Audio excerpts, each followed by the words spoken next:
Hello friends, आज मैं आपके साथ इकोनॉमिक्स का एक और टॉपिक लेके आया हूँ और टॉपिक का नाम है risk return trade off. Risk return trade off topic का नाम है और इसको मैं अच्छे से एक्सप्लेन करूंगा आपके साथ कि रिस्क रिटर्न ट्रेड ऑफ क्या होता है। इसके ऊपर मैंने लॉन्ग क्वेश्चन ऑलरेडी बनाया हुआ है जिसमें मैंने रिस्क रिटर्न ट्रेड ऑफ की कर्व्स वगैरह बना के एक्सप्लेन किया। अगर आपने लॉन्ग क्वेश्चन में एक्सप्लेन करना है तो आप उसको देख सकते हैं। यहाँ पे सिर्फ शॉर्ट में एक्सप्लेन किया कि होता क्या है risk return trade off. The risk return trade off in economics means that higher expected returns are associated with higher risk.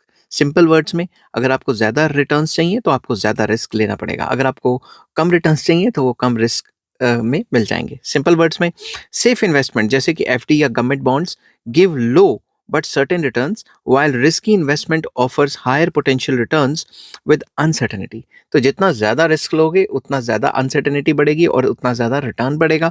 But अगर जितना कम रिस्क लोगे उतना रिटर्न्स भी कम आएंगे मगर वो सर्टेन होंगे। ठीक है।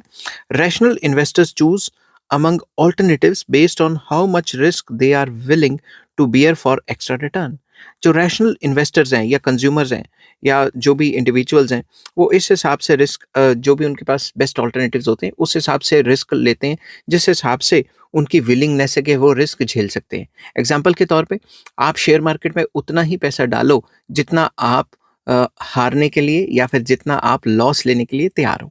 अगर आप लॉस लेना नहीं चाहते तो फिर रिस्क क्यों ले रहे हो? सिंपल वर्ड्स में, जितना ज़्यादा रिस्क उतना ज़्यादा रिटर्न्स और जितना कम रिस्क उतना कम रिटर्न्स। डिपेंड करता है कि इंडिविजुअल की थिंकिंग क्या है।